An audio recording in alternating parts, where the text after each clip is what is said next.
Maranatha teaching channel.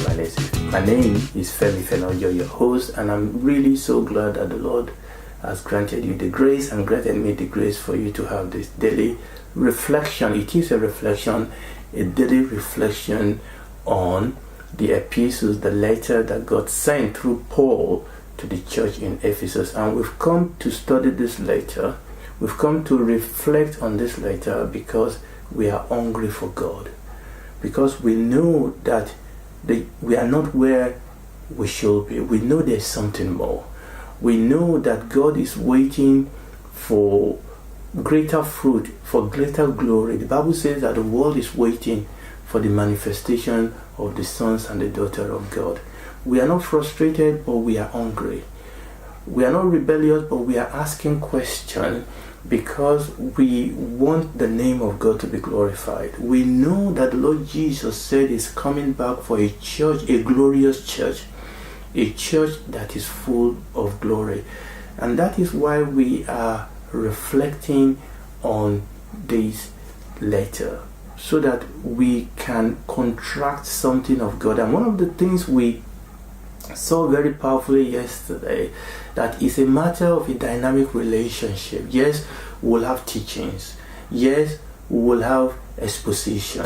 But really the end purpose of our teaching pastoral ministry is to bring men and women, is to bring girls and boys into a living dynamic relationship with a living powerful God. And that at the end of the day is where the secret is. Praise the Lord. Now today we are going to move on.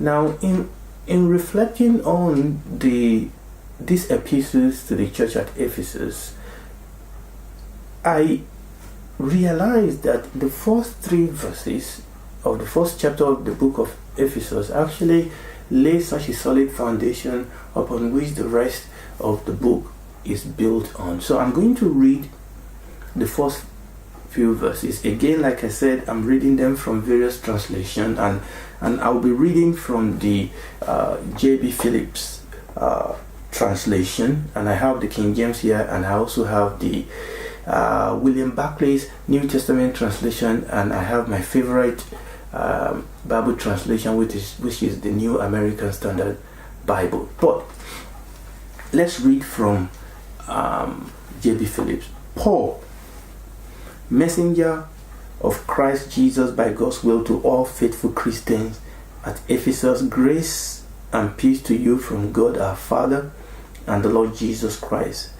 Praise be to God, the Father of our Lord Jesus Christ, for giving us through Christ every spiritual blessings as citizens of heaven. Praise the Lord. Wow. Let me read verse 4 also. For consider what He has done.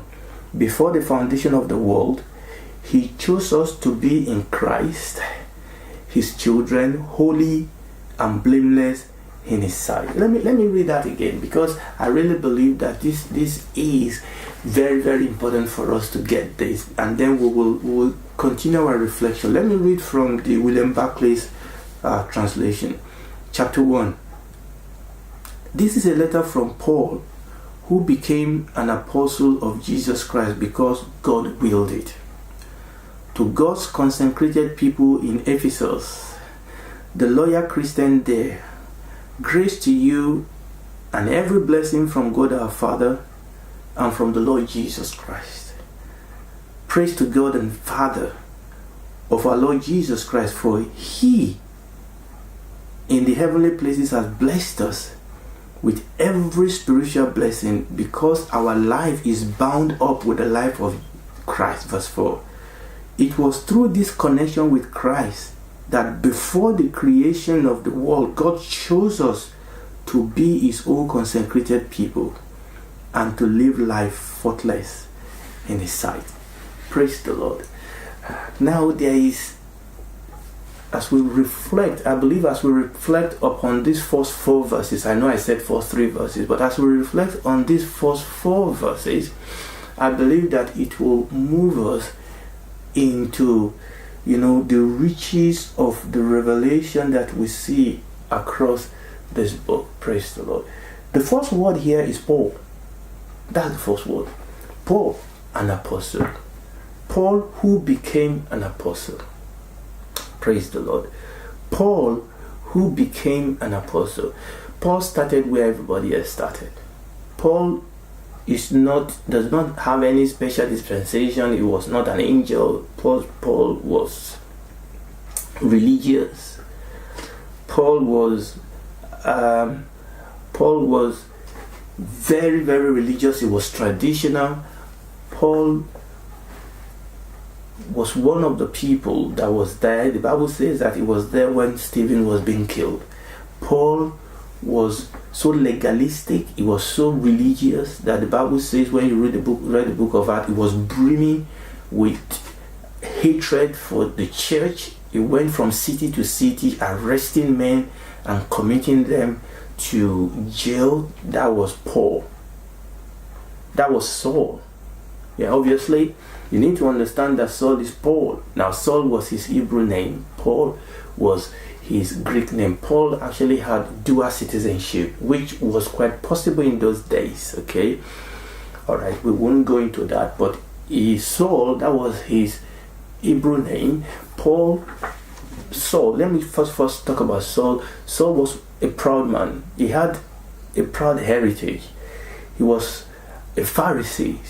He was of a very, very important tribe in Israel, from the tribe of Benjamin. In fact, they named him after the name of the first king of Israel, Saul.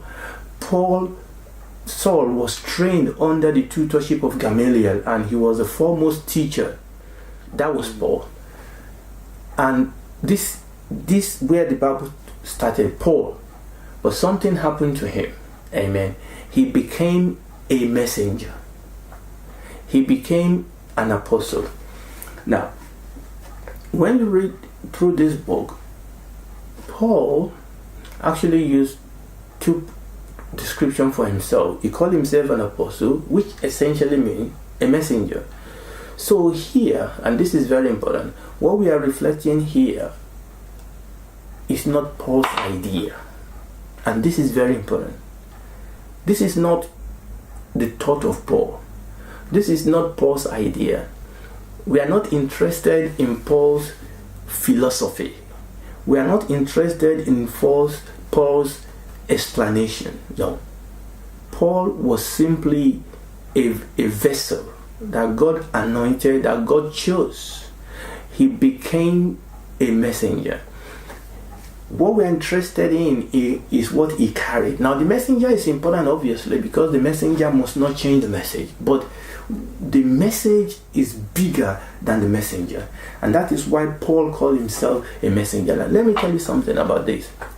You know, I told you that his Hebrew name is Saul, which talk about his glory, his pedigree. But actually, the Greek word Paul actually means small.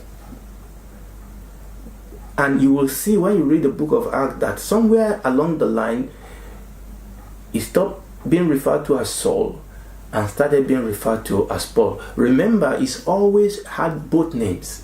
Okay, actually, it was not that he was given a new name. No, he's always had two names. For example, all our children has both our local name and English name. So Paul always have both names.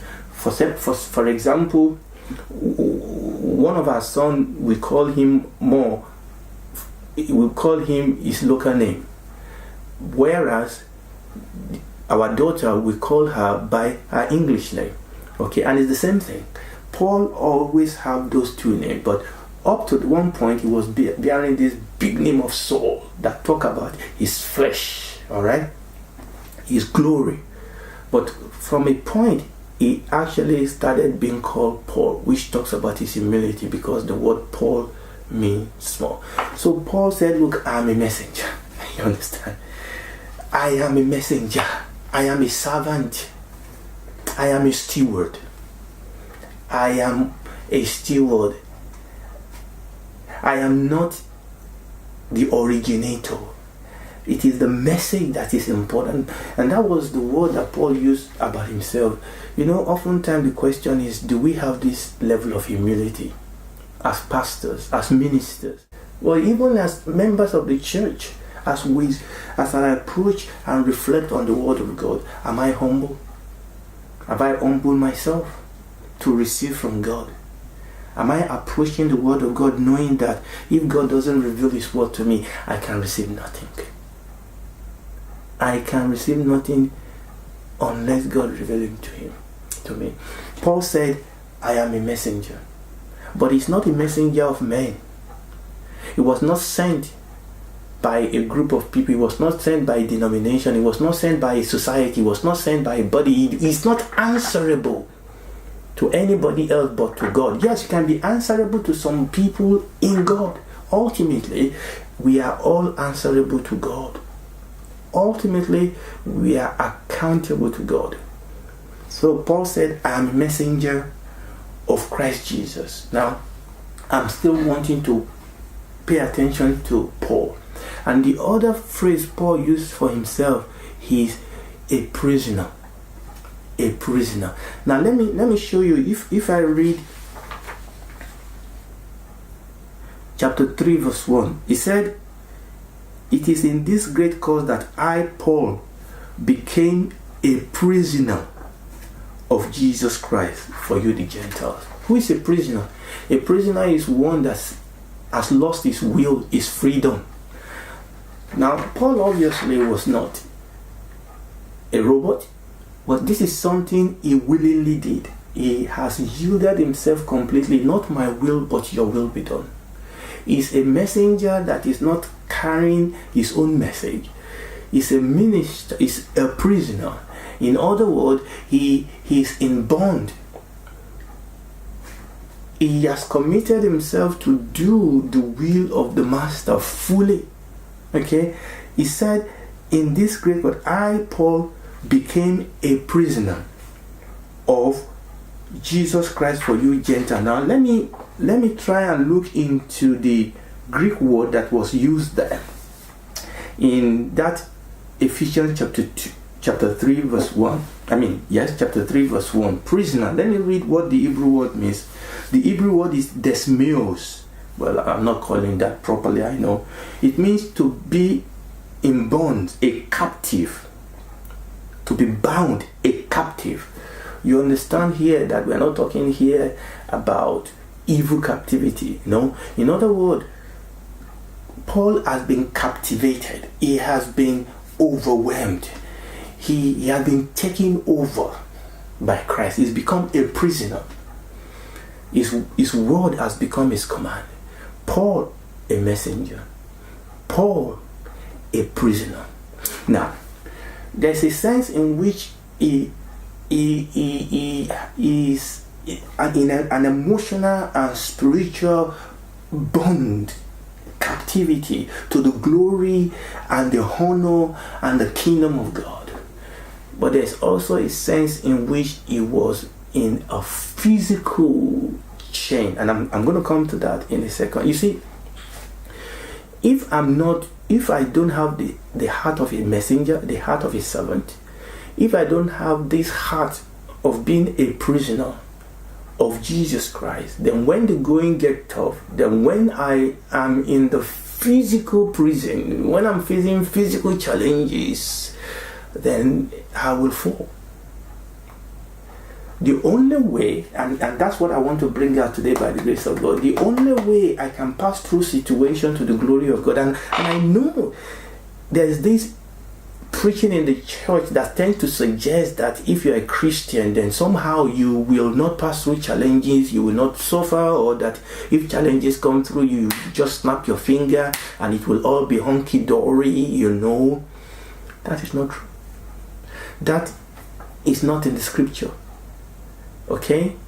The great book of faith, in the book of Hebrews chapter 11, unfortunately we only read the first part. Yes, faith will bring great victory of deliverances in the sense of yay. But the Bible says that some people passed through tough times. They were killed, they were sawn asunder, but they were still walking in faith. You understand? That faith is not about the outcome necessarily. It's about the outcome, but it's not about the outcome in the sense of what we consider to be the outcome, what we consider to be, living happily ever after. Faith ultimately is allowing the will of God to be done in me. It's believing and trusting in God to the extent to say, God, let your will be done, either in pain or in joy.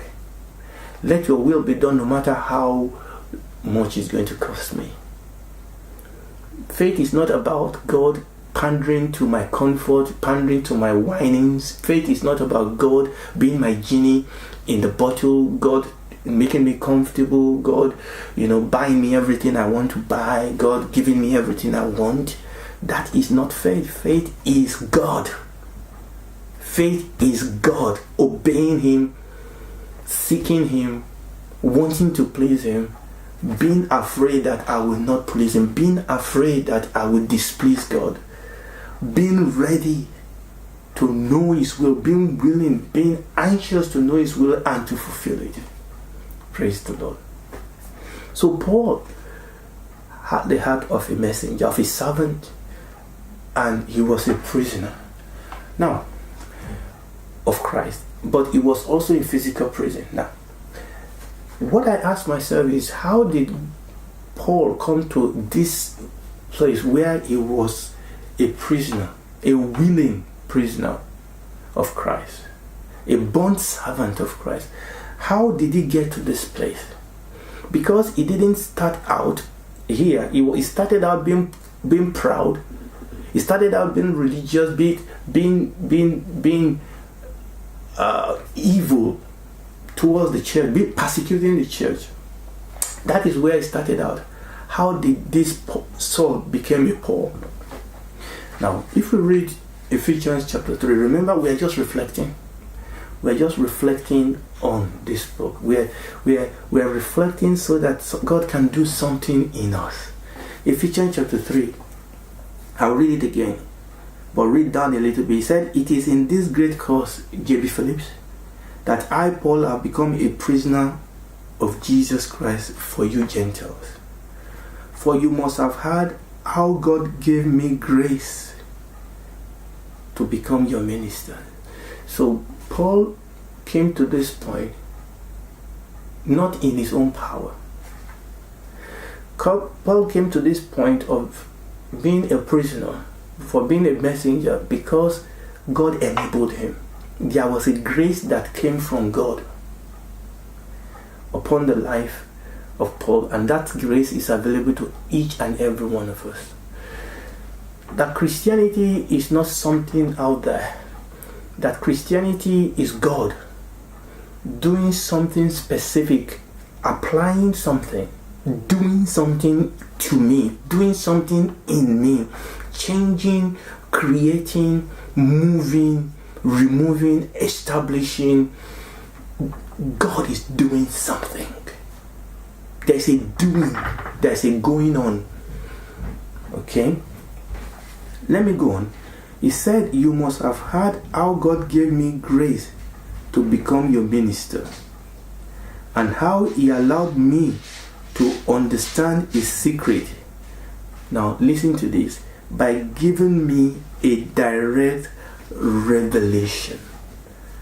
By giving me a direct revelation. And I want you to know that it is the degree to which we have a direct revelation of God. It's to that degree that you and I will be a servant. It is to that degree that you and I will be a prisoner for Christ. We cannot put it on. I cannot put it on. I cannot fake it. It is as I receive a direct revelation from God. It is to that degree that Christ will increase in me and I will decrease. He said that by the grace of God, he said, "You must have heard how God gave me grace." And one of the sentence, we're going to come to that of this book, one of the reflections we are going to be doing is the grace of God. And we see that grace working itself out first in the heart and in the life of Paul. And through that outworking and inworking of the grace of God in the life of Paul the Apostle, he said God made me to understand. So revelation brings understanding. There's something, or let me put it this way, this person of God, revelation brings us into an understanding of the person of God in Christ Jesus and the work of God in Christ Jesus. And as God revealed that to us, we come into that understanding. And as He revealed it to us, it doesn't come to us as letters. It comes to us as revelation. It comes to us as seeing. And I'm going to show you a little bit of, because this is important, that we begin to see. We begin to see. We begin to touch. We begin to grasp. The Bible talks about, and I'm going ahead of myself now, praise the Lord. Hallelujah. Let me read it, because I'm going ahead of myself. The Bible talks about here, still staying in chapter 3, Ephesians. The Bible talks about, listen to this, the Bible talks about how wide, how long, how deep, and how high is the love of Christ. The Bible talks about the riches of the grace of God. The Bible talks about the kindness of God. And this have to come to me not by somebody trying to, yes, I will have teachers, but this come to me as I stay in the environment of learning, as I stay in the environment of training. This come to me as God reveal Himself. God revealed Himself. The Lord Jesus told Peter, He said, flesh and blood has not revealed this to you, but my Father who is in heaven. My Father who is in heaven. And He said, you are Peter, and upon this rock, upon the rock of revelation, I will build my church. And this is what God did, and this is exactly what God did first in the life of Paul, and what God then did through Paul by the ministry of teaching and the Holy Spirit in the heart of the church, that as Paul brought out the disciples in this school of Tyrannus for 3 years by the teaching ministry of the Holy Spirit, in the life of Paul the Apostle, as he was teaching the word of God in the power and the anointing of the Holy Spirit, God began to reveal Himself to these people. He began to reveal Himself to the people, and as the revelation comes, they began to see the glory of God in the face of the Lord Jesus Christ, and they were transformed into the same image. Paul said that, and He allowed me to understand His secret by giving me a direct revelation. Now let me read that from the Barclay's translation. And that is Ephesians chapter 3. Praise the Lord. Ephesians chapter 3, let me read from verse 1. Because of this, I, Paul, Christ's prisoner, for you Gentiles, as I am, I'm praying for you. I'm sure that I can assume that you have heard of my divinely allotted ministry given to me to bring you Gentiles the grace of God, which I myself have already experienced. It was by direct revelation that God told me of His secret plan, which I have briefly written to you in the early part of the letter. It was by direct revelation. But you see, Paul said here, he said, I already experienced that grace. I cannot manifest the grace that God has not revealed directly to me. That Christianity is not just about getting more information, it is about experiencing the person and the presence of God. That the purpose of the teaching ministry, the purpose of the ministry of the world, is that we can come into a relationship with God. We can come to know Him experientially. And that was what Paul was telling these people here. Praise the Lord. So we see here that Paul said, look, Paul the messenger, Paul the prisoner. But before I round up this session today, I want to also talk about the fact that this Paul was actually in a physical prison. The period that Paul wrote this letter, Paul was in prison in Rome. Paul was under house arrest, or what is called a light chain arrest. In other words, he had a little bit of freedom living in his own house. When you read the last chapter of the book of Acts of the Apostle, you will see that people could still go in and out, but he always has a Roman soldier around him. Actually, a light chain arrest doesn't mean that there's necessarily a chain tied between him and the Roman soldier. It does mean that Paul has to always have a Roman soldier. So the Roman soldiers essentially took shift to be with Paul, because the whole idea is, at this time he was waiting for Nero, the emperor, to hear his case. And you are under like chain arrest because Nero may want to hear your case. And if that is the case, the soldier with you has been given the challenge to bring you before Nero within an hour of that message going out, so that the soldier's life depends upon getting Paul in front of Nero if there was an order for Paul to be brought before Nero. And that is why, that was the whole purpose of a light chain arrest. So Paul, in a sense, did not have his full freedom at this point. And obviously, in his lifetime, he has gone through a lot of prison experience for his faith in the Lord Jesus Christ. But I want to read something in Ephesians chapter 4, verse 1. Let's read it first from Philip translation. He said, "As the Lord's prisoner, then, I beg you to live life worthy of your high calling, accepting life with humility and patience." Now here, Paul, by the Holy Spirit, is actually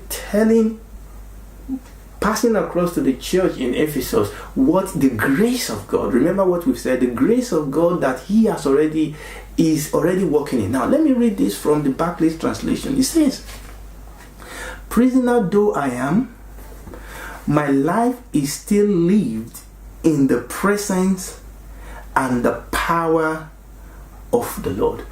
Prisoner though I am, my life is still lived in the power and the presence of God. In other words, when we touch what Paul touched, when we touch what the church in Ephesus touched, when we experience what they experienced, it will not matter what I am passing through.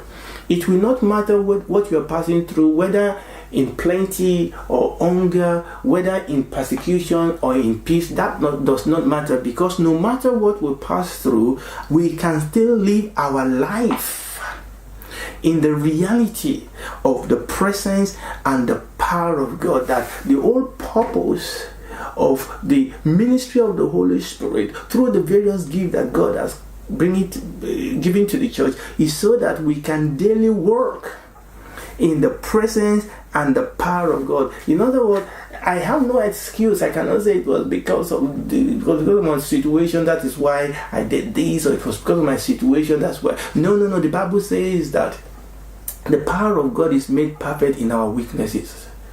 Okay, when the darkness is dark, the grace of God is enough. The grace of God is sufficient for us. And that is what we see as we study this scripture, that God has given us grace. Unfortunately, when we talk about grace, people talk about that they now have the right to sin. That is not grace. The way people preach grace oftentimes is like they now have the liberty to sin. No, the Bible says grace teaches us to forsake.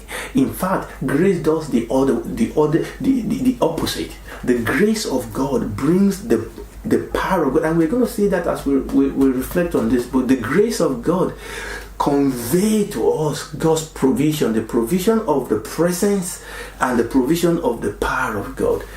It is grace, not because it allows us to live like the devil. No, it is grace because we receive something that we don't merit. It is grace because it is a gift. That is what makes it grace. That God has given us first himself. And with himself, his presence and his power.